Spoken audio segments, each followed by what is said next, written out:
This is Defenders TV Podcast, episode 36, about Jessica Jones, episode 6, aka You're a Winner.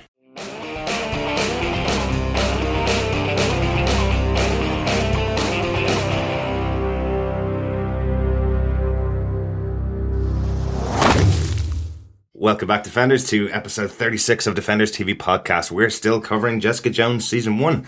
This is episode 6, aka You're a Winner. I'm Derek, I'm one of your hosts. I'm Chris. And I'm John, one of your other hosts. Welcome, I'm not a host, apparently. I keep forgetting. I should say that, but I actually am a host as well. Co-host? Medium host? Co-hosts. We're all co-hosts. Mid-host. Mid-guard? Medium well done. Yeah. Just a bit of blood. Yeah. Well, welcome back, Chris. Thank you Good very to have much. you. Yeah, no, unfortunately, I was watching Jessica Jones from a remote location, yes, which had very bad Wi-Fi, so I wasn't able to film. But welcome back. Obviously, we missed you on episode 35 of the podcast about episode 5 of Jessica Jones, aka The Sandwich Saved Me, my favourite named episode so far. And in fact, Hoagies. Yeah, and in fact, my favourite episode of the season so far. Do you have any thoughts on episode 5? Yeah, we've talked about this a lot. Okay, how Netflix is a movie. It's a 13-hour movie. We were 5 hours in. I was expecting a bit more of a lull, but I didn't get it, and I was really happy with that. So we got the origin story per se. Absolutely. I was so happy with the jewel costume. That was great. That just made me like, yes. It's like, although we need a flashback with her wearing it at some point. Yeah. Just as a joke, just as something. It just. I'm still not sure, since she called Jewel a stripper girl's name and said the costume would show off some bits of her body that she wouldn't want to put on show. The camel toe. Exactly. Yeah. I'm pretty doubtful Jessica's going to put that on at any stage. A slutty hooker. Yes. You might see Trish wearing it at some stage, though. No, Hellcat, stop. So we talked about this many times before. The sandwich actual saved me part of the entitled episode was brilliant. It's hilarious. And scary. Yeah, but also I was expecting, I can't remember the film. I've been racking my brain trying to think of a similar film, TV show, where it was a hand on a bus and he saves, a gentleman saves a kid. I'm thinking Superman or something. It's an indented hand. Oh, yeah. I'm trying to think what that might be, actually. Is that Superman? It could be, Is it Superman 1, the Christopher Reeve Superman? I think. Could be. I can't remember. Listeners. Answers on a postcard. Email us at feedback@defenderstvpodcast.com. No need to waste the stamp. You can get us at that feedback. But no, it was absolutely fantastic. I love the origin, the background, showing Jessica that she had some detective skills in the office when she was really bored. I want to build a rubber band ball that big someday in my life. That was amazing. That looks like she had nothing to do in the office for weeks beforehand. But it was great. It was good. And then the showing off. Obviously, I heard the word shred, 30-day shred, and I immediately thought of my co-host. And I was like, oh, he could be Jessica Jones. John would love this. It's day 10 of the 30-day shred. I'm destroyed. I think we talked a lot about the 30-day shred. We were looking to see if Gillian Michaels might actually sponsor our show, I think, after last week, because we talked about it a lot. But anyway, listeners, I think we can get on with this episode of the podcast. Yep. If you want to subscribe to the podcast, make sure you go to defenderstvpodcast.com/iTunes to subscribe to us on iTunes, or you can get us on any other good podcast catcher, any Android podcast catcher like Beyond Pod, Podcast Addicts. You can also get us in Stitcher. Just search Defenders TV Podcast and you'll find us pop up in there. And as we record episodes and release them every Tuesday, you'll get all of our coverage for Jessica Jones. We'll start out this episode, as usual, with John's synopsis for aka You're a Winner. This episode was written by Edward Reichort, who wrote the film Now You See Me. This episode is also directed by Steven Surgic, who directed episode 5, as we just talked about, and he also directed episodes of Daredevil. So a good member of the Marvel Netflix team there, and Steven. John, do you want to give us the synopsis for this episode? Sure. Luke Cage hires Jessica to help track down an acquaintance who has seemingly disappeared. As they both work together on the investigation, they reconnect and things start to get all sweet Christmassy. Elsewhere in New York, an easy poker win for Kilgrave leads to an intriguing property search in suburbia as he strikes a deal to buy a house for a very special renovation. However, just as Luke and Jessica's relationship begins to take shape, developments in the case throw up Luke's real motives to find the missing person, as Jessica fears he'll learn too much about his wife's death. As events unfold, a bitter truth is forced to the surface about their shared history. Cool, thanks for that, John. If this is your first time listening to our podcast, the way we cover our episodes would be to take 5 points about the episode, talk through them, and hopefully cover off everything within the episode of Jessica Jones. Chris, since you weren't here last week, do you want to kick off with your first point? Sure. I'm going to go Easter eggy. As our listeners know, I love them. The first one is the name Angela Del Toro. Oh, yes. It was so obviously put in there. Mm-hmm. It was so blatantly said that I had to do a bit of research. I was like, that's someone, that's definitely. So this is the character that when Jessica reminds Luke, when Luke comes in asking for PI help, she goes, speak to Angela Del Toro. She's a really good detective, etc. Definitely jumped out to me, yeah. So it's a bit of digging.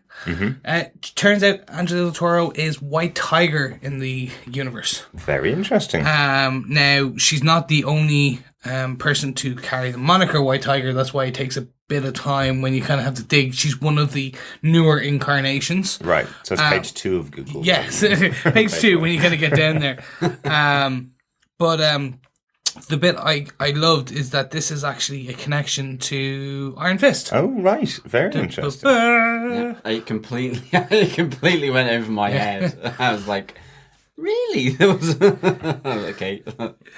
So the White Tiger gets basically they get their enhanced speed, strength, tiger-like powers from a thing called the Jade Amulet, and the Jade Amulet comes from the mystical kingdom of Kunlun. Kunlun, Yeah. which we'll definitely see in the future Iron Fist series on Netflix, which is definitely coming, isn't it? This has definitely not been cancelled. There's way too many connections to Iron Fist. Yeah, Way too many. Way too many. Like, it's a great connection again. As I say, one that completely flew past me, but definitely like just great interweaving all these Iron Fist elements into these.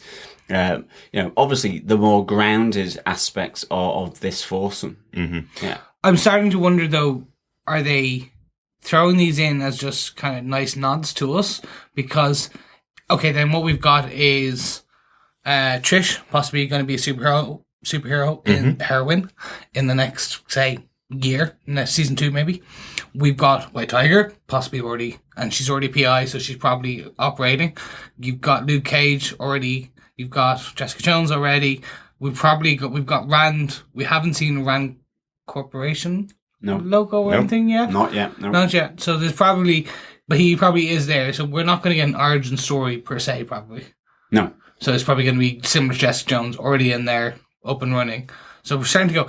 Remember the whole 99 Friends? Mm-hmm. I'm starting to think that they're literally going, okay, we're going to give you as many as possible, but let's not go overboard because I don't know. I thought it was a nice kind of nod, but I think that's it. I think it's a nod. Okay, all right. We may not see Angela. You're probably right, but I do like the idea of setting up these characters that they could possibly use in the future Netflix shows. One of the interesting things I read recently was that Melissa Rosenberg worked very closely in proximity to the people that did Daredevil, but had never seen Daredevil when she was writing Jessica Jones. So I think it's quite interesting that even though these series are on TV at the same time, they're not necessarily watching each other and picking up every single element of the show and bringing them over. They have the continuity guys at Marvel kind of look at that and go, okay, what name will we choose to put into the episodes? Which I thought was quite interesting. I'd love that job. Absolutely. Continuity guy. We'd like, what do you do? Well, I literally sit around and use my encyclopedic knowledge of useless, obviously not useless. But you wear a cape. Yeah. Okay. Continuity guy. Yeah. Wouldn't be continuity man. Yeah, maybe. Yeah, because you'd have that kind of superhero stance, the very Superman-esque with the kind of hands on the teacup sides, and chest out. He was eating a cheese buzzy in that scene, not a ham buzzy. I think you mean ham hoagie, John. Yes. Thanks for that point, Chris. Really good one to start us out with. My first point is about the card game at the beginning. This, once again, is showing Kilgrave's way of using stuff that we'd probably all do if we had mind control. And basically doing a pretty horrible, heinous act to the people around the table. Not only does he get them to put in all of their money on a terrible bet, But yeah, he wins it with a 2 and a 10. So worst hand of cards. They all give up all of their money. He wins so what, $1.2 million dollars off these guys. Pretty rough looking guys. But yeah, I like how it's played out. I like that the guys are feeling the influence and know that something bad is going on. They're not just standing back and letting him do what he wants to. They're realizing something is wrong here. I wouldn't want to give up 600 grand on cards, essentially, that kind of stuff.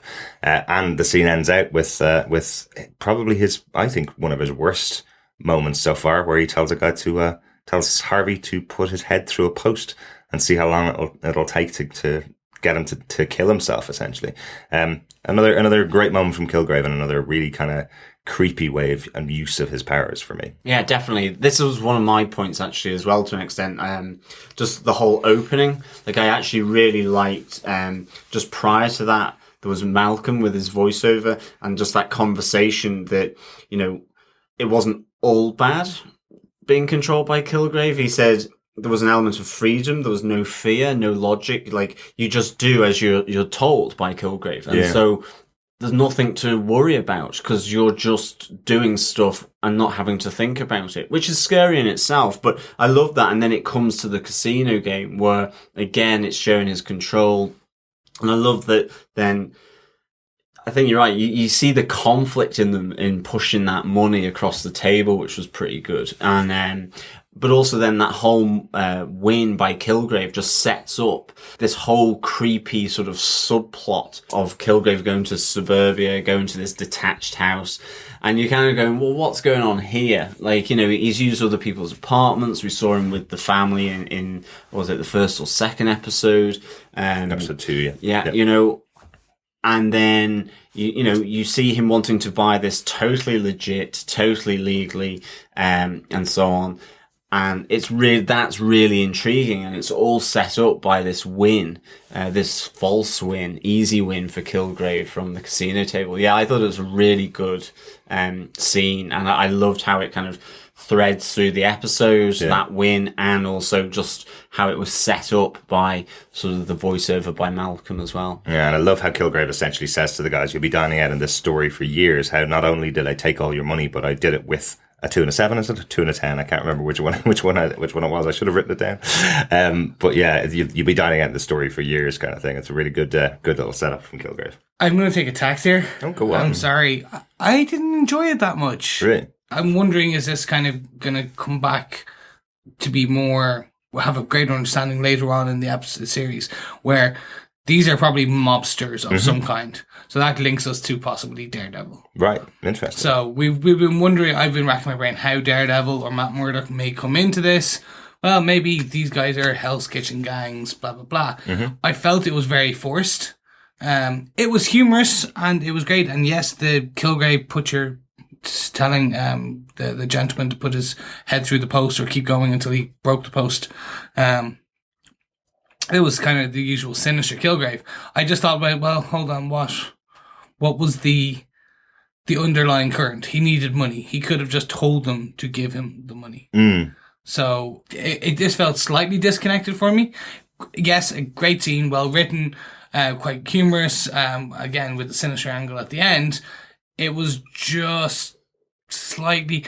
I feel like we're going to know more about it later on. Right. Okay. Yeah. In that kind of, say, episode 11, this guy who has a busted up face comes in, and it's like Daredevil's fighting him, and then he's actually trying to kill Kilgrave because he stole all his money. Right. Interesting. Something like that. I just felt it was very too much of a.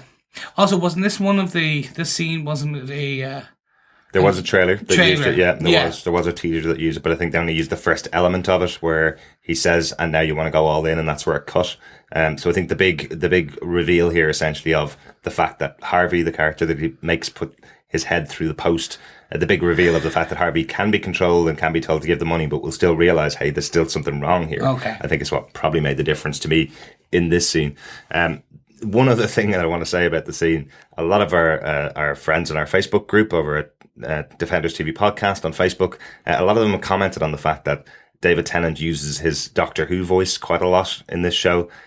if any time so far that this guy could have walked out of the TARDIS and sat down at a card table and started talking to these guys, it really felt like Doctor Who. Just his turn of phrase, the way he was talking to them. So it was a really creepy thing for Doctor Who to start robbing money off these gangsters. Essentially, for me, I just thought one of the other elements that I really liked about I the think scene. he could be. He could be. It's the psychic paper theory. This is the fan theory. Doctor Who is actually evil, and he's in the Marvel universe. I like that. Or he's the Master. Yeah, I like. For all we knew, actually, the Master is Doctor Who, and Doctor Who is the Master. We see. But that's another podcast. Yes. John, do you want to kick us on to your next point? Yeah, no, my next point is another big thing from this episode, which is that Hope was attacked in the previous episode 5, punched repeatedly in the stomach by I think it's Sissy Garcia. That's it. And she's pregnant.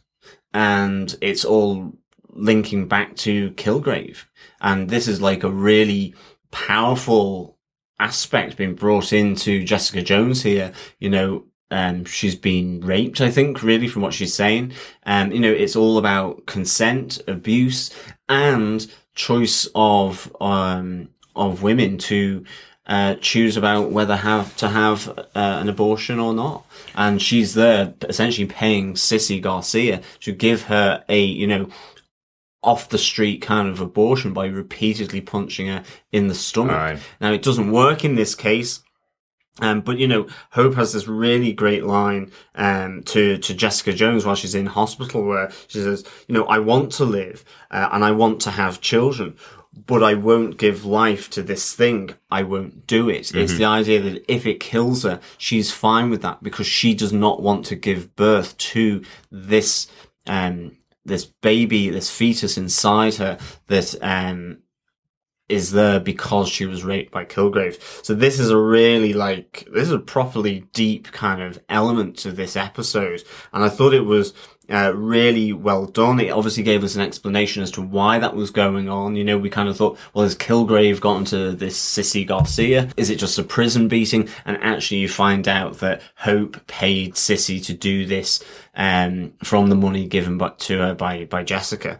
And spun out of all of this, then we have a really, really intriguing aspect to the story with Jeri Hogarth, who asks for the fetus, the dead fetus, after she's gone to hospital, she's given the pill in order to have a miscarriage, and that then Jeri Hogarth looks to have the dead fetus. Yeah, no, that was actually one of my points in terms of Jeri building or taking this, and I'm kind of now wondering, we're seeing the complete downfall of Jeri, but is perhaps this versioning of Jeri actually bad? Is she an evil, a villain? Well, at the moment, yes. She seems pretty heartless. Absolutely. Because I'm like, is she... We still have to get these other super soldier serums out there, blah, blah, blah. Is she a lawyer in Hydra and actually trying to get, now that they know Kilgrave is real and he can show people, I want that power, get me the fetus? I was like... Yeah, this was properly dark from her again. I mean, she's been heartless towards her ex. She's been manipulative. She's just been so cold. You're kind of thinking, how far along this kind of dark path does she have to go before maybe, she sees how bad she's become, or, what's it going to take for her to sort of step back from that brink? Because at the moment she's looking pretty evil. Yeah. And I mean, this is kind of one of the interesting things about Jessica Jones is that, you have these good people, like you see there's Reuben, there's Malcolm, that maybe are troubled or slightly off kilter, but they're good people.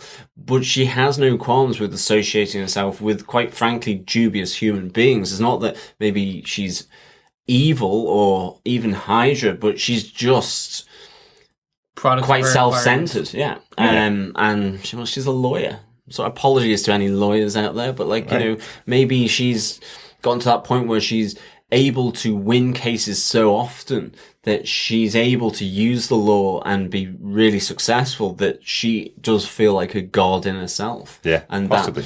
she now is just so self-centered and so all-consuming with her personality, her job, and all this. But she's properly cold. And I mean, yeah, asking the nurse then to retain this fetus, it's like, what is going on here? This is like a new kind of string to the bow that, that I can't wait to see and find out what happens here. I just want to actually put out serious props, and when we're tweeting this episode out later, we're going to tag in Melissa Rosenberg for this. This would have been a really easy piece to fluff over. Yeah. Like, this is like, she could have been mentioned in the background, could have been mentioned over a report, blah, blah, blah. We all thought Jessica Jones, we had questions going in how dark this would be, being based on Alias and Pulse, and how much of the storylines were kind of, because this is not your typical Spider-Man swinging through kind of being sassy. No. Sassy Spider-Man. Yeah, the amazingly sassy Spider-Man. That's brilliant. I'm copywriting that. It has to be the spectacular sassy Spider-Man, doesn't it? Oh, yeah. No, I really wanted to call out Melissa Rosenberg for this, because this, obviously, even in the daily newspapers, I'm not talking about in this universe, I'm talking real life, this is a hardcore kind of topic. Absolutely. And it is. You've got pro-lifers versus pro-choicers. You've got the rape element versus the consent element. Mm-hmm. You've got the use of non-typical abortion techniques, as it's just a beating. Showing the element of hope, going, I still want that was the line that got me. And same here. Yeah, definitely. I was like, wow, I still want kids, I still want a family, I still want to get over this.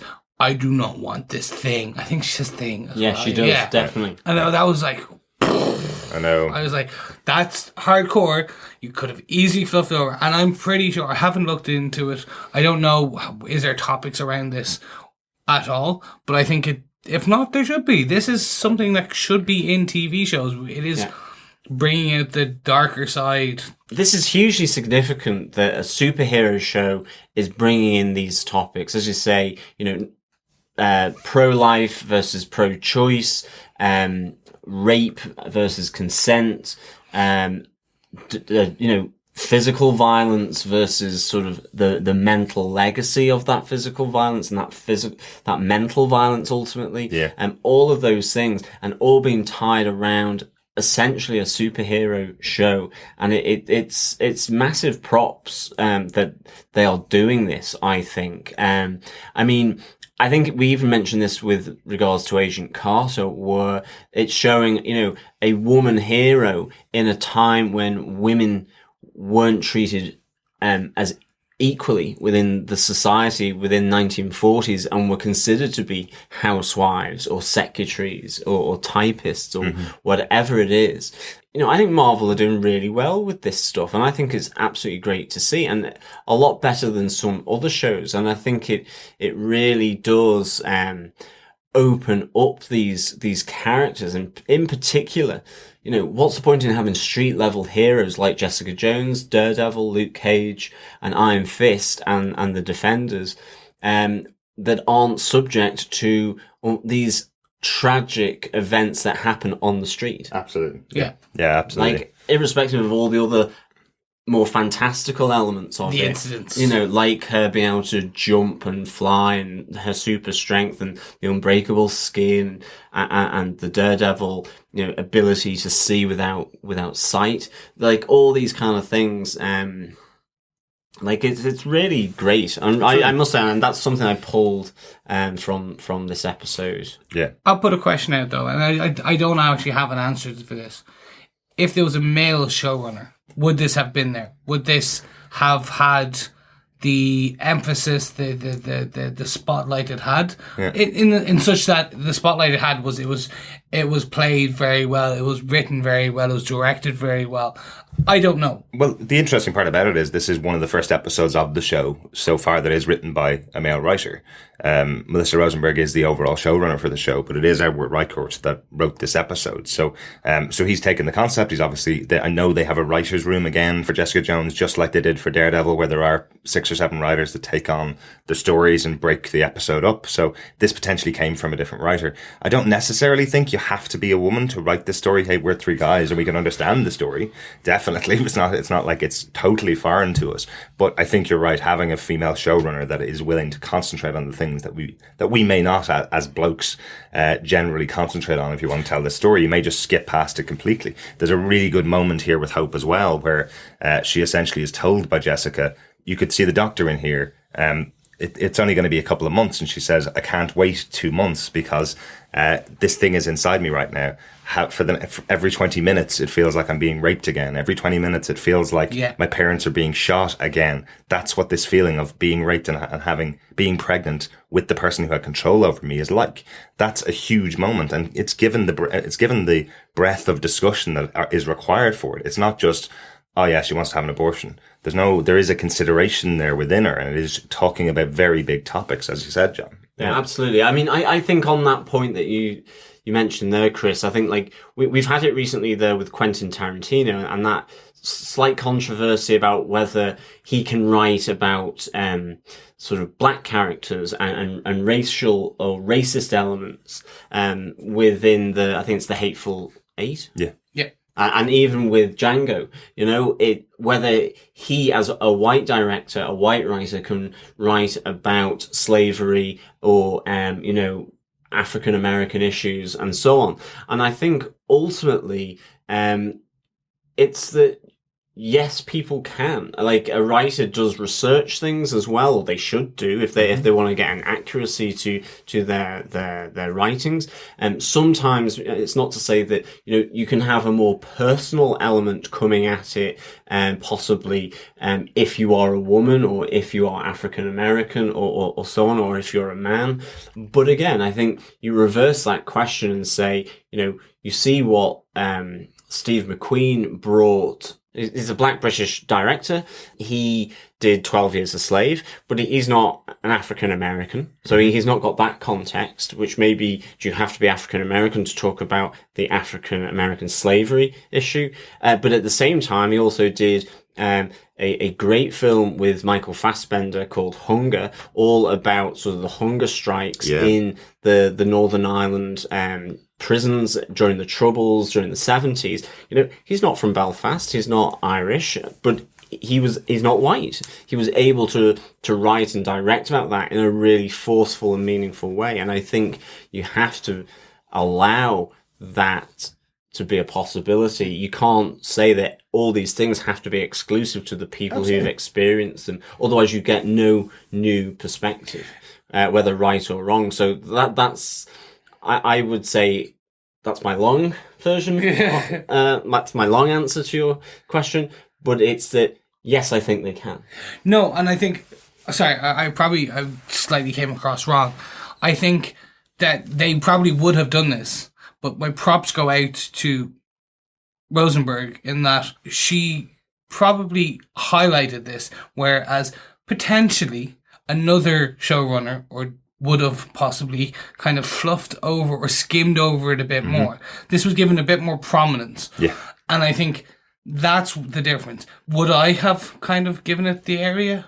I don't know. She challenged us. So I'm not saying be a male versus female. I'm just saying potentially, because she is female, potentially she has given this arc, this small story, a bit more time in the spotlight than potentially a different showrunner would have given. Melissa gave us this amazingly emotional, very tough element. Again, our tough point in the every episode so far. But would Stephen DeKnight, would he have given it the same time in the spotlight if he was directing Jessica Jones? And that's just, would a different director? Is it a directorial thing? Is it a male versus female thing? I don't have the answers, and I'm not seeking to put a question down. I'm just very glad that they did this. I totally agree, and again, and I know your point is definitely not there's any criticism of Stephen DeKnight, because he was a great showrunner for Daredevil. You're right, though. It is very possible that this show is dramatically different because we have someone like Melissa Rosenberg at the forefront of the show, that there's different decisions that she would make. She's the right person for the show, I will say. The things that we're getting so far by episode 6 of this show are far more than I thought we would get explored in a Marvel TV show. I love that there is this kind of, as you said, a focus on this part of the show. I think Hope's experience and what she's gone through when, after being saved by the superhero, usually you go off and spend your time back at home with your family and have a happy life. What's happened to her since episode 1 is she shot her parents in the head, and now she's in prison, getting herself beaten up so that she doesn't have to carry the child of the guy who raped her. Like, that's a completely different story than I would expect to be on any other Marvel show. And really well handled and really well put together, definitely. Chris, do you want to take us on with your next point? Okay, it's a segue. A Jones way, if you will. Okay. Yes, I got that one in there. I like that Christopher Jones gets to use Jones ways. Jones ways. Jones ways. Yeah, I like it. So, on speaking of this baby, so again, a slightly Easter egg-ish type point. So, in the Marvel Universe, Kilgrave has a daughter. Oh, right. Yeah. Interesting. That was not according, apparently it is, and now I just want to make sure I get the name 100% right. Is it Hope Kilgrave? No, it's Kara Kilgrave. Oh, right. And she inherited his powers and his skin tone, and she joins the Canadian Avengers, the Alpha Flight. Very interesting. But she got his looks. And the purple skin tone. I'm wondering, like, how does she pair? How does she pair that with the kind of outfits choice? I don't know. Additionally, there was this other storyline that came up in, I believe it was one of the later issues of Daredevil, where Kilgrave is hunted by his brood of illegitimate children. Wow. So very Children of the Damned styled, where they're all purple skin toned children going after and trying to kill Kilgrave. Wow. And I was just like, oh, do you think that we may get an illegitimate Kilgrave child mentioned later on? Possibly, yeah. It's interesting because I didn't actually even come back to your point about Hogarth taking the fetus. We don't know what's going to happen with that. We don't know. Is there a possibility? I don't even want to know how I'd considered it, but is there a possibility of reviving that or cloning the fetus, possibly to get a new child of Kilgrave? Maybe that's what Hogarth's trying to do. But that's a really interesting catch there, Chris. Well done. Yeah, maybe. I mean, Hogarth is quite clear to the nurse that she says, "Can you retain the dead fetus?" So it is definitely that, there is a miscarriage here, and it's a termination, ultimately. Yeah. So, it will just be interesting to see what's happening there, because, I mean, Hogarth is like proper dark, Darth Vader-y at this stage. Mm-hmm. If we don't get an answer to that one, that's going to annoy me. Yeah, very much, because it was so blatantly kind of said. It's like, but now in season 2 you find out. I'm like, no. That's true. I want by episode 12 to have known everything and go, oh, that and that. But yeah, right. And she does bribe the nurse as well. She's not just asking her; she's definitely bribing the nurse for this. I don't think you can ask a nurse. Oh, sorry, you know that dead fetus there? I just want to serve it up with some fava beans. I suppose.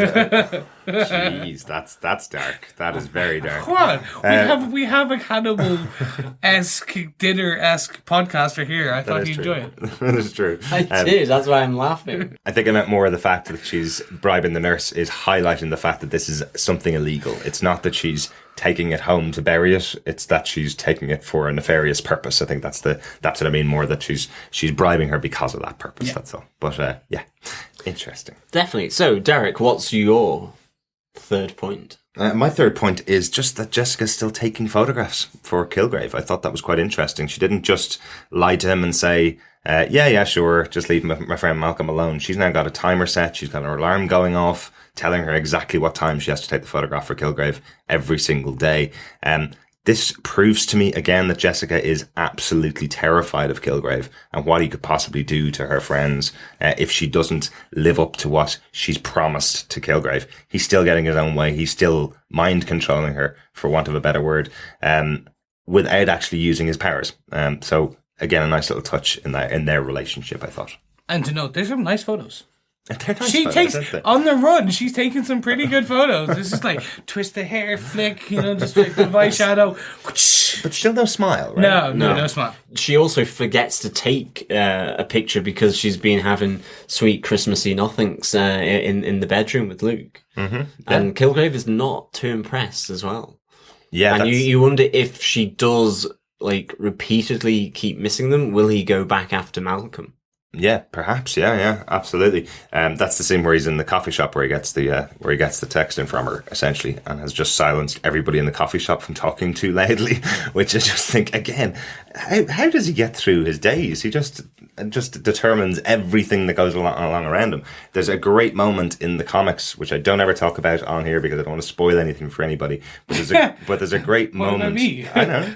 There's a great moment in the Alias comic where Kilgrave's walking down the street and just realizes, I'm a bit bored now. Everybody around me kill each other. And it's just a mass brawl as everybody slaughters each other around him and Jessica walking side by side down the street. These are the kind of powers that Kilgrave's starting to use in these episodes. It's not just a one-on-one telling somebody, just throw a cup of coffee in your face now. He's starting to silence an entire room of people just to keep his head clear, I'd be fascinated if they use that in one of the episodes in the future. I'd be looking forward to that one. But there you go. That's my little comic insight for this one. John, what's your next point? My next point is actually just Jessica and Luke kind of back together again. Mm-hmm. But I loved the dynamic of it, that, he's coming back, and he's prepared to pay her to hire her for an investigation to track down Antoine, mm-hmm. who's missing, presumably taken by this loan shark that he owes money to. But I love just all the build up. That they get it back together again, which is fantastic. Absolutely. But I love just that slow increase in tension during all of these scenes. Firstly, just after they've had sex, where, you can see she's umming and ahhing about whether to tell him. That's how I kind of looked at it. Yeah. And then obviously, the round at the lady's house where she gives the information, about the bus crash and the bus driver who was, driving that bus that night, on that fateful night. And you can see that she's almost wanting to tell him all the way through this episode that, she has to, in order to really move their relationship on so that she can be fully open. And then ultimately it's with the big build and reveal at the end where she has no other choice but to tell him, otherwise he's going to kill an innocent man. And I mean, Mike Coulter, I really, until this series, I've not seen him in anything. I don't know him from anything. I absolutely loved his reaction. I mean, the hurt, the pain. Like, I love some of the dialogue that he gave. It's exceptional. Like, he says, you let me inside you. You allowed your hands, those same hands that killed my wife, to touch me. Like, he punches the front of the bus, I think. But the hurt, the pain, the anger, the kind of bitterness that's creeping in as he's delivering these lines is really good. And like I think he finally says, he says, you are a piece of shit, or something to that effect, about Jessica. I mean, and it's just that whole ambiguity of like this central character of Jessica Jones, that she will hang around with anyone. She is a heavy drinker. She's got issues. She's got problems. She doesn't always make the right decisions. And like, this is one case where, unfortunately, it's just way too much for him to handle here. And it's really, really good. I just really liked, how this all built up to the big reveal at the end. Absolutely. Like, there's some really good tender moments between the two of them earlier on in the episode, and I was kind of going, great, we've got our couple back. They're not going to break up this time, are they? We've got them back together. She has that moment in the corridor where she calls herself a piece of shit to begin with, and he says, "You're a hard-drinking, short-fused mess of a woman, but you're not a piece of shit." And I was like, oh, that's lovely. Luke's actually on her side. He gets this. He gets why she's so critical of herself. But no, it turns around right at the end, and he uses that back at her in the end of the episode. But there is another lovely moment as well where she takes a lift home on the motorbike with him. There's just a nice lingering shot from, I'm sure the director of the episode chose the shot, as Jessica's hands don't release from Luke's body. She holds there for a little bit longer than she probably should have, kind of giving him the indication that she's still willing to give the relationship a try, but doesn't want to, because obviously this is a huge reveal to Luke that she's the one that killed his wife, regardless of the control that Kilgrave had over her at the time. She's refused to tell Luke about it. She's been following him. She knew all about who he was before they met, before they slept together for the first time, and she still went through with it all without telling him, when she's not under Kilgrave's control. So understandably, Luke Cage has lost it with Jessica in this episode. Yeah, it was it was a roller coaster. That's the best way I could put it. Absolutely. It was pure roller coaster of emotion in terms of you want them to be together, they're happy, then they're not happy, then she's struggling to say anything, she's not struggling to say anything, she buries it deep inside. And that post-coitus scene where they're kind of lovely embraced with each other, it was great. The ending, they've made this very tough. I do not see and fully understand how Jessica could come back from this. Mm-hmm. She killed the woman he loved. Yeah. And then lied about it and slapped. Like, I honestly, that's the bit I was like, did they go too far? Yeah, I know what you mean. It's like you imagine it to be hugely difficult for Luke Cage to kind of let that one go, and for them to really be able to then come back together and move on. I mean, the only thing I think really that I hold out in regard to that is the fact that also through this episode, he does, he wants to help her get Kilgrave ultimately, and he understands that he was controlling her. So maybe that's his route to forgiveness with her, is that actually she's not in control. Maybe, but it felt like it wasn't enough. No, it wasn't. Not then, immediately, but maybe with time to think that could be the seed of where his forgiveness could come from. But I do know what you mean. Yeah. And what was in the box again? A flash drive with possibly some information that Kilgrave wanted. We don't know what that information was. By the end of the episode, it was there's something that was in the box that Reva...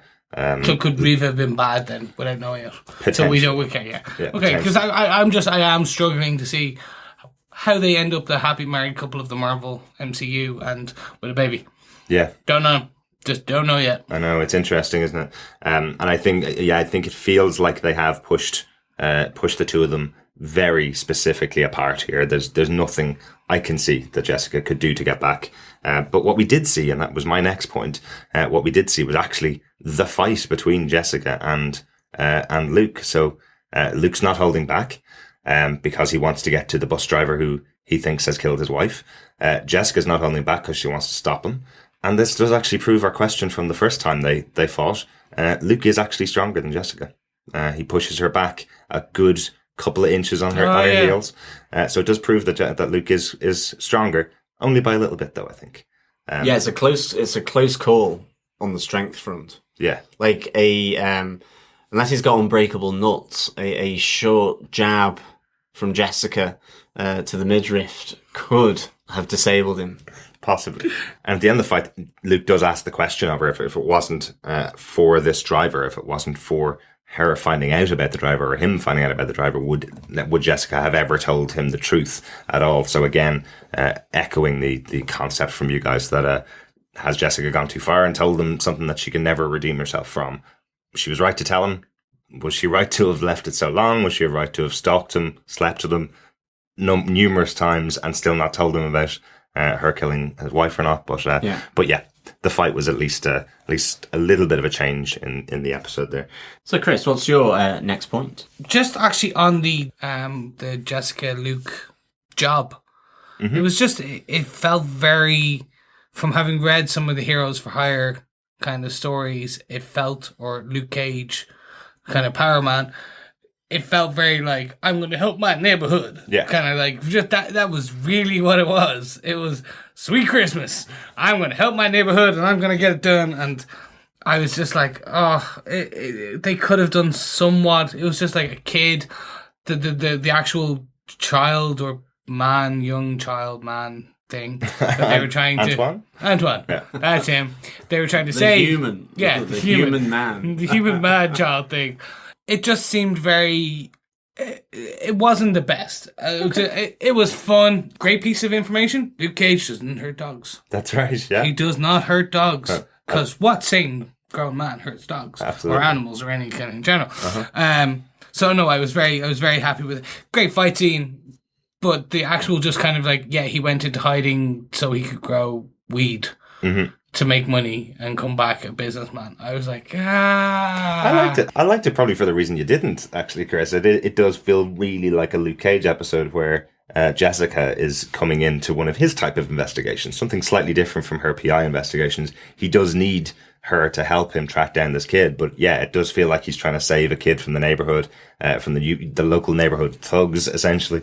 That's what it felt like. And actually, I was getting kind of shades of the character that takes over as Paraman in some of the fallout from the Shadowlands series. There's another character that takes over from Luke Cage as Paraman. I was getting some kind of shades of that from the Antoine character.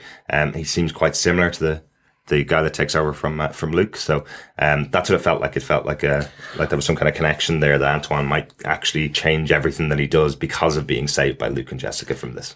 Yeah, no, it wasn't that. It was just the story in terms of, it was, it's a Heroes for Hire Luke Cage story. He saves the neighborhood. It was that stupid Antoine. It was like, I know. He went off. Yeah, he just like, it was just like, I actually wanted him to be in peril, not hiding out and growing weed. That's why I was like, it was good fun to not have someone in peril for once, because it's peril like, is always better. I mean, for me, it was just that particular part of the story just didn't need to be too big. It just needed to be there, because otherwise there was so much other stuff going on, like the deeper elements between Luke and Jessica, or what was going on with Hope, that I think anything massive or too maybe just too serious or in depth, it could have just been too much for the episode. But I mean, it was kind of I think it was probably designed to just not be that a massive thing. I think the biggest twist about it is ultimately that Luke doesn't know these people at all, even though that's the premise that he comes to Jessica with, that it's a friend in need and needs and help, requires help. So I mean, that was it for me. I mean, I did like the fact that, we have Sweet Christmas again when he sees all the weed, which was really, really cool. So basically sex and drugs elicit Sweet Christmas for Luke Cage. And Just Need Rock and Roll next. And hopefully he'll come out with a Sweet Christmas. Maybe that will be the favourite band in his local bar is called Sweet Christmas. No, that is the band that Luke Cage sets up. Danny Rand sets up. Maybe. That's actually what the Defenders are. They're actually a local band with a song called Sweet Christmas. Maybe. Christmas #1. But I love that. And actually, just coming back, the bike was very cool. The shades, the Harley Davidson, the helmet, the bike, all of that was proper, like, sex on two wheels. It was really good. No, I don't think you can have sex on two wheels. I'm not saying I've tried it, but you could try. But I'm pretty sure, like, the balance element.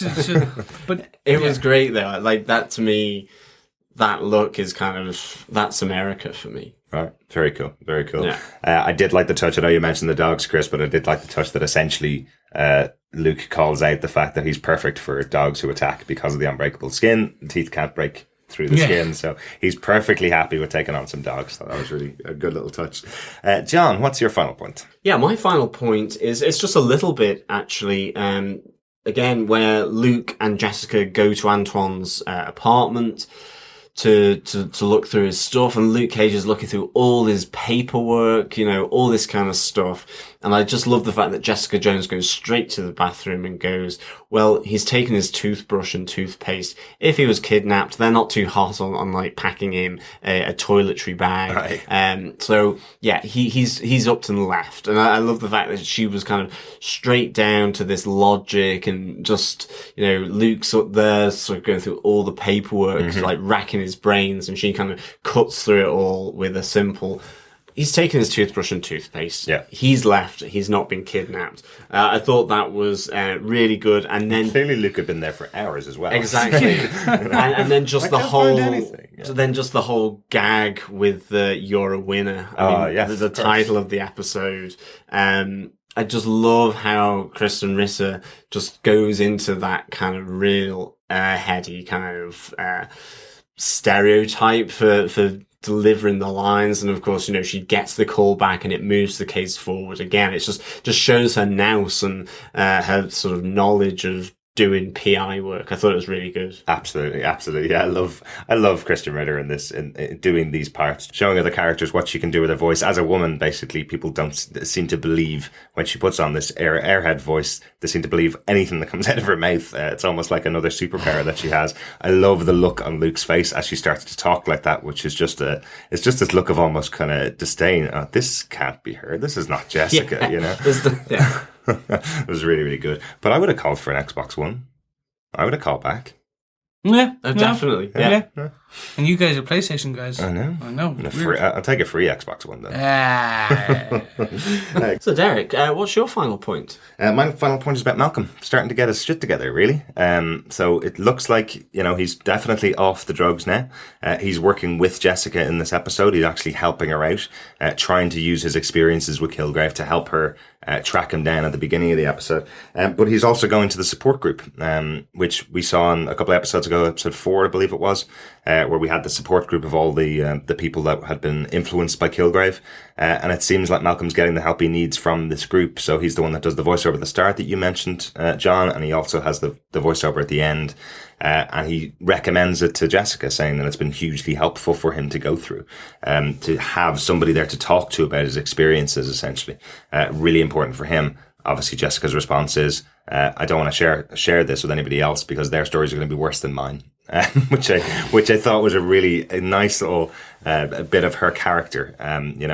A lot of people go to AA, and a lot of the reason why they go to Alcoholics Anonymous or Drug Addicts Anonymous is because other people telling you their stories that are worse than yours helps you deal with your experiences. That's not Jessica. She doesn't want to deal with her experience. She wants to use it in that powerful way to get back at Kilgrave. So she's not willing to give up on that pain that she's gone through, almost. I just thought it was a nice little touch of the episode. That's my final point. Anybody have any notes about the episode that we've missed? Anything we haven't covered? It was only just to say, I loved Malcolm's sort of increasing involvement in this. And just to come back, he also is trying to protect Jessica with Luke returning back on the scene. Yeah. It's like, don't break her heart kind of thing, look after her and so on. But one of the things that he does impart onto Luke is this idea and notion that Kilgrave, controlled and used and abused Jessica Jones. That, and Luke generally seems to agree with Malcolm on this, that she wasn't ultimately fully in control of her actions whilst with Kilgrave. And I'm wondering, hopefully that might be the little nugget that allows Luke and Jessica to reconcile, obviously, those massive differences that they have at the end of this episode. Hopefully. So with that, Chris, do you defend episode 6 of Jessica Jones, aka You're a Winner? Okay, we've got rape, we have abortion, we have incredibly hot button topics, we have fun kind of fights, we have adorable dogs, we have Luke Cage, we have Jessica, we have a breakup, we have a break-in, we have a break-out. We have a lot of different elements here. So overall, I felt, yes, this is great TV. It's what I wanted when I signed up for the show. So yes, I defend this episode. Excellent. John, do you defend this episode of Jessica Jones? I do defend this episode of Jessica Jones, aka You're a Winner. I would definitely give this 4.5 winning poker hands out of 5. I just thought the big topics that were addressed in this were huge in terms of the abuse and the rape and abortion aspects, and done in a really sort of meaningful way and a sensitive way. I thought really just expose those, and for this genre to be doing that in the same way that Agent Carter, I think, brought to mind equality for women. I thought it was really, really good. I liked that important aspect to parts of this episode, which I think were really important. At the same time, I loved the build up, the awkwardness that you could see slowly developing with Jessica as she knows that really she has to tell Luke Cage about what she did, but also she's conflicted trying to actually prevent him from finding out as well. So those two aspects really good. I mean, we also then see Hogarth on, again, this sort of downward trajectory of just pure awfulness, that she seems to be quite happy to partake in terms of, just being cold, and kind of a bit, it's like bloodless almost. And, she's kind of like this cold vampire, she comes across as. So that was really good. And it was also, I think, nice to see Malcolm starting to get better and recover and to really, get to know Jessica and probably remember it as well. So this to me was, again, it was up there with episode 5. I have to say, really good episode. Derek, do you defend this episode of Jessica Jones? Absolutely, and really for all the reasons you've said. Just for me, obviously the Jessica and Luke elements of this episode are huge. Really enjoyed watching through their relationship get back together, because it seemed like there would be no redemption for them when they broke up in episode 3. I thought they'd never get back together after that. There was enough from Jessica kind of going, all right, I've killed his wife, so I'm not going to be able to continue this relationship. I'll just break it off with him. To see them come back here and you can see they're meant for each other. You can see them working at it throughout the episode. I thought those little touches, like her on the back of the bike, like him telling her you're not a piece of shit kind of stuff, those are all elements that really show that they're meant for each other and that he knows the right things to say to Jessica and that he does genuinely love her. But having it towards the end of the episode where essentially now I can't see how they're ever going to get back together again. To have gone through that full journey with the two characters throughout the episode means it's one of the best written ones we've seen so far. As a journey for those two great characters that I'm really enjoying so far, like it's done really, really well. And I know obviously the Hope moment was shocking to me. I've written down in my notes going, whoa, okay, she's pregnant with Kilgrave's child. How's this one going to play out? Didn't expect it would end off being an abortion storyline. I thought there was actually going to be she'll carry the child full term. It's going to have the powers of Kilgrave. Thought there was going to be something in there about that, but no, to have the abortion conversation surrounding that as well was another fantastic part of this episode. Yeah, absolutely defend it. 100%. Excellent episode. Okay, I think it's time to go on to our feedback for this week. Our first piece of feedback comes in from Dave Horrocks. He says, hi guys, so I happened to catch an episode of Agents of S.H.I.E.L.D. and they went into a bit of the gifted or enhanced subject. And so turns out they use both terms. I probably wouldn't have noticed it so much if you guys hadn't had the debate about using the different terms. I'll try to get this right. It seems there's this list which S.H.I.E.L.D. keeps calling the index, and this has all the gifted people on it. Agent Simmons suggests that they need to differentiate between people who are subjected to scientific experiments and changed in some way, and therefore they're enhanced, and those who have these powers naturally, they're gifted. Not sure if Jessica and Luke are familiar with the difference, so I think referring to them as gifts or gifted is probably understandable and consistent for the MCU. Keep up the great work, guys. Cheers, Dave. Thanks, Dave, for that. Yeah, no, that makes sense, actually. Certainly like the Agents of S.H.I.E.L.D. logic coming in there. But yeah, that would make sense. Gifted for people born with it, but then enhanced for those people that have had it kind of imparted onto them by an accident or an experiment. But yeah, this debate is raging, Chris. What have you done? What have you unleashed? No, but I just literally... the Daredevils and the Jessica Jones, that doesn't make them enhanced or gifted. See, think about it. Oh, because mutant, if they were if they were subjected to scientific experiments or changed some way, kind of based on those experiments, then they're enhanced. Mm-hmm. Yeah. But if you have a barrel full of chemicals spill over your face, or you're in a car crash as an accident, you are not enhanced or you're not gifted. You're somewhere in between. We need a third one, people. You're unlucky. Or not, maybe, depending on how good the superhero powers trait is. are. Yeah. But thanks for that one, Dave. At least you tried to get Thank you, Dave. to get this into a proper MCUing of those terms. Thanks very much for that. Cheers, Dave. This will continue, I think, for a future episode. We have our second piece of feedback in from another David Wang. He sent us his feedback about episode 3 and 4 of Jessica. So To begin with, on episode 3, he starts with, I guess Luke's little demonstration brings new meaning to the term abs that can cut wood. Like that. Secondly, he says, as to how Luke is supposed to cut his hair, maybe his hair has perpetually stopped growing and he'll always be bald with that goatee. Maybe that's it. Yeah, we did discuss that because of the unbreakable skin. Can the hair grow through the unbreakable skin? So, but yeah, possibly. That's the baby's bottom. Sweet Christmas. Seriously, gifted sounds like such a stupid expression for superpowers. Everybody's getting in on this, guys. Well done. Finally, the modesty sheet trope is getting really old. I wince for obvious reasons that women can't be shown topless.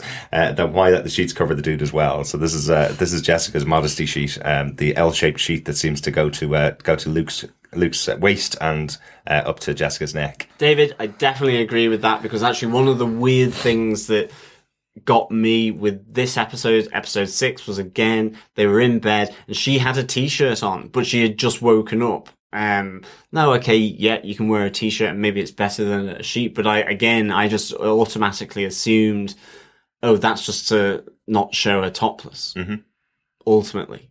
But at the moment, I'm kind of quite liking the split between what's topless and what's not. I'm going to weigh in on this, okay, and we probably won't get to see very much of Jessica's less than modesty sheet, so perhaps just a deep V. How does that sound, Marvel? Maybe. I did hear Christian Ritter describe the show as actually being somewhere between a PG-13 and a PG-16, depending on how advanced the person is who's watching it is. This show is still in the Marvel universe. I'm very doubtful we're going to see any nudity in the show. I want R-rated. It's not going to be R-rated, but I do think some of the concepts that are in there are definitely much more adult than stuff that we've seen before. So I think they're more talking about the content can be as adult rated as possible, but we're probably not going to see the level of that sexuality or that nudity being on the show. So finally, for episode 3, David says, I guess the case with Officer Simpson shows that the controlled parties will stop once they thought their orders are carried out, be it killing someone or jumping off a roof. Might come in handy later. Interesting idea, yeah. Yeah, definitely. So, yeah, thanks for that, David. On to episode 4. So again, David gives some feedback about episode 4. It says, I'm betting that the support group would be a case similar to the Orient Express murder. Everyone's story is a bit off to Poirot, and then it turns out that everybody was in on the scheme. Where no one's story is really made up, and the discordances are explained by Kilgrave's extra orders to keep people from ever properly identifying him. That's quite an interesting concept. This is all the stories that were being told. Some members went on to the Kilgrave support group. Some members were turned away because they weren't. Their stories didn't seem really like Kilgrave.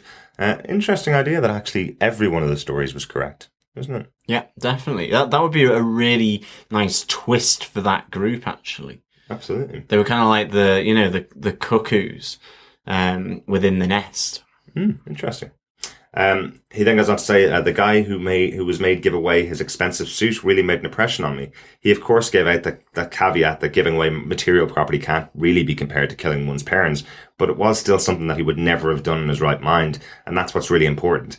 And, of course, he was the person who most certainly met Kilgrave. I think I made that point as well, that was the guy who gave away his really expensive jacket. He's just so frustrated about the fact that someone was able to get him to do that. That shows the mind control really does have an effect on you. No matter, regardless of what it is, it might be someone telling you, I want your shoes, but the fact that you would take them off your feet and give them to somebody else and not be in control of yourself does feel really creepy, doesn't it? David says, seriously, Netflix should be giving out strobe light warnings to those episodes like NBC did for Hannibal. Yeah, there's definitely a lot of strobes in this show. He says, Trish is so sloppy, she really should have made Simpson open the box in front of the camera. To show that there isn't a bomb inside. Very, very good point. She was still quite trusting of Officer Simpson telling him to leave the box outside the door and then bringing it inside the house to her. Yeah. Which turned out it's the gun for her protection. But yeah, interesting. Yeah, she could have easily allowed him to just open it up on camera, couldn't she? So finally, Dave says, Jessica's freak out was so spectacular. I'll bet Matt heard the whole thing from just 2 blocks away. I wonder what he would have said about that. So yeah, Matt Murdock would pretty much be hearing everything that's going on with Jessica. I'm surprised he hasn't heard just Kilgrave's voice shouting out Jessica and wondering to himself, who's this Jessica he's being shouted I'm hearing a lot about this girl. I've heard a lot about you. Nice to meet you, Jessica. Well, thanks very much for that, Dave. Keep sending the feedback in. It's feedback at defenderstvpodcast.com. We love hearing from you and your thoughts on the episodes as you go on. Or you can follow us over on Twitter at DefendersCast and discuss the episodes with us as we go. We tend not to spoil things over there, obviously, because people are watching the show at a different pace. But importantly, if you want to talk to other fans of the show, some of our regular listeners and some of the people that contribute regularly to the show are on our group on Facebook. All you need to do is search for Defenders TV Podcast. We have a page over there, which is where our news and episodes are published. But you can also join the group, and in there is where we all get together and discuss some interesting stuff across the Marvel cinematic universe and Marvel TV universe. So come and join us on there. It's been lots of fun. We'll be back next week with episode 7 of Jessica Jones. Thank you so much for listening this week. Yeah, thank you so much for listening. Cheers, guys. Really appreciate all the feedback as always. Sweet Christmas. Bye. I'm off to get a whiskey.